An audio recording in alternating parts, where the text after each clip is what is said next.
Hello everyone, this is another one of my reviews, but this time it's of a brilliant game called The House of the Dead 2.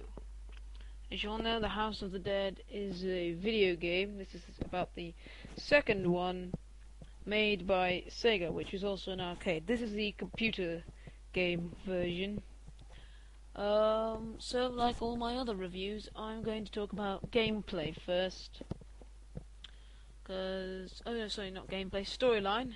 Storyline of this game, well, there is no storyline, like many arcade games. It's basically a very basic storyline about this man called Goldman that's been doing some experiments, and he's created a few of these horrid monsters. There's not really much to the storyline apart from that.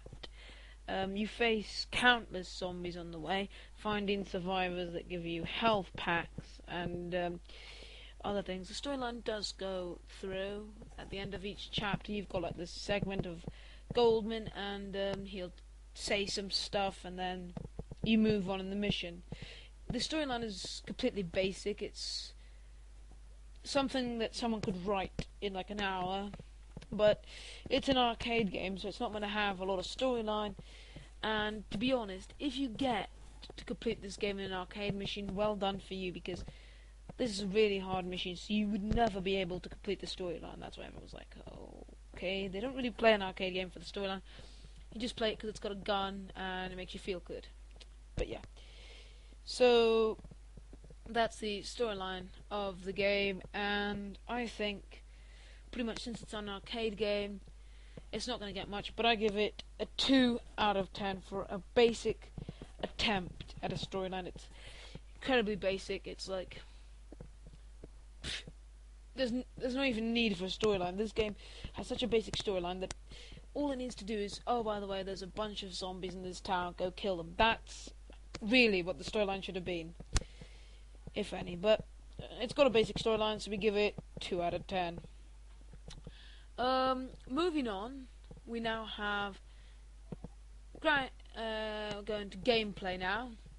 The game is played much the same as an arcade game. You've got like your little cursor and you move it with the gun, and the PC version, that's the mouse, so you just move the mouse, press and shoot. And I have to say, gameplay, I find it good, and it's really, really fun. You'd be here for hours on end playing. I think it's so frustrating that you won't be able to let it go. You'll be like, oh god, I need to play again. Please, I'm not going to go to work today. No, maybe not like that. It's not so addictive as World of Warcraft, so don't worry. So yeah, gameplay is good. It's like, on-rail game. You don't actually get to move around, which I don't like very much, but it's still the same. Good game. So for gameplay, I'm not going to ramble on anymore. I'm going to give gameplay 5 out of 10, just for, I'm not so fond of light gun games. If you're the kind of person that goes, oh yeah, I love light gun games, and this is the game for you. Graphics is now what I'm going to move on to. Plain and simple, I'd say these graphics are shit. You're gonna be like, oh yeah, but this game came out years ago. It's like a classic. It is a classic, but come on. Look at the graphics of this game. If you can actually see the video that's not flickering so much. Look at the graphics of this game. It's like House of the Dead 1, but that was 1998. Compare that to like Resident Evil or Alien vs. Predator. This game sucks in graphics. I really don't know what they were thinking of. Honestly, look at it. What the hell is that meant to be? You can make it out, but it's just not good. You can make out things, which is good, but I just don't like the style of the graphics. They're just not good, I'd say. They weren't up to much back then when House of the Dead 2 came out. It's basically just to keep it on the light game arcade. You wouldn't be looking at graphics, but on the PC version, come on, the PC could have done so much more. They could have done a little bit of re-editing and all that, and gotten a very, very good game. So for graphics, I give it 4 out of 10 just for being mediocre. So now I move on to soundtrack and voice acting and all that. So soundtrack. The music is very emotional. It gets you straight into the game, your heart pumping in there, and you're like, yeah, I want to go out and kill some zombie scum. Yeah! You see? It's very much gets you into the game. So it has got a very much in-depth soundtrack. I like it. It's 1 or 2 songs for the whole thing, but it's good, because, come on, you can complete this game in, like, 20 minutes if you're good. So 1 or 2 songs, good enough. Just you know, kind of like solid. That gets you your heart pumping and everything. So it's good. It's good. The only down point to that I have is the very stupid voiceover. Now, people get on to me going, "Oh yeah, the voiceover Resident Evil. Have you heard it?" In my opinion, this is worse. Okay, we don't have the master of unlocking things, but come on, some of the things here are atrocious. Like, everybody here has the same voice, and if you save them, they all go, "Oh, thank you for saving me." Now, I don't care if you say thank you. I want a health back. But yeah, that's my main concern with this problem.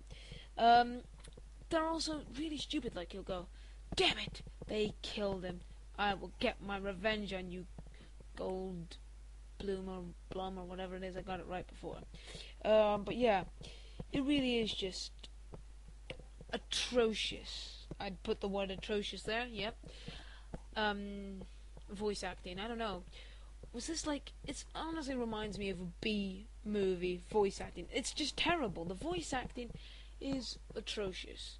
Well, it's worse than you were almost a Jill sandwich. Come on, there are worse lines than that. I know it was impossible, but this game is like, what, 4 or 5 years after Resident Evil 1? Oh, come on. It's like, no, it's like, what, 3 or 4, years after Resident Evil 1? It's crap. I'm sorry. Even Resident Evil 2 had better voice acting. Resident Evil 2 had, good voice acting, but come on. Resident Evil 2 was like, what, 2 years, maybe a year before this one? It's not good. It's not worth the buy. If you just wanted it for voice acting. Voice acting, I don't know. I really would give it a miss. The voice acting is terrible. This game, skip the voice acting, if you can. You'll be like screaming for help after you listen to this voice acting. And you'll be screaming for help after you listen to my voice. But anyway, moving on now. So I give the soundtrack and the voice acting a 3 out of 10, just because it's just crap. So now moving on to replayability. Something I love in a game is replayability. Anybody who's talked to me goes, "Oh yeah, you like this game? Why?" And I'll go, "Because it's got a good replayability. Why else would I play it?" So this game does have a brilliant replayability, I think. You can choose stuff, and there's many different paths. You can meet a monster in 2 different occasions, which is good. You can go through one path or another. So that would keep you entertained, but not for long. For example, House of the Dead, I think I played once in 2006-07, and now today when I'm giving you this review. That's how many times I've played. I don't think I'm going to play House of the Dead 2 for quite some time. I play it, but then I go, no thanks, I don't want to play this game anymore. It's boring, and replayability's okay. Like, what I mean is, if you save some survivors, like there's one survivor who goes, "Oh, thank you, I'm going to open the water gate for you." Not that this route is any safer, because it's got even more zombies for you to fucking kill. What gives? I know it's a light gun game, but what's the point of giving multiple paths? If he just goes, "Oh, I'm going to save you. I've got the water gate open, but there's more zombies this way." There's no point in saving him. So yeah, that's my argument against replayability for all those who are trying to not listen to my voice anymore. Thanks. So replayability, I give it a 5 out of 10, and now we're gonna add up the scores. So now, after adding up our scores, we have found that House of the Dead deserves 4 out of 10, which is our lowest score given in this season of game reviews. So, what does it get on the list? Well, it's a game that you would play once. I'd suggest renting it, is what it says on our list of scores. But thank you for watching this production, and if you liked our reviews, there's more videos and more reviews on www.weirdcave.co.uk.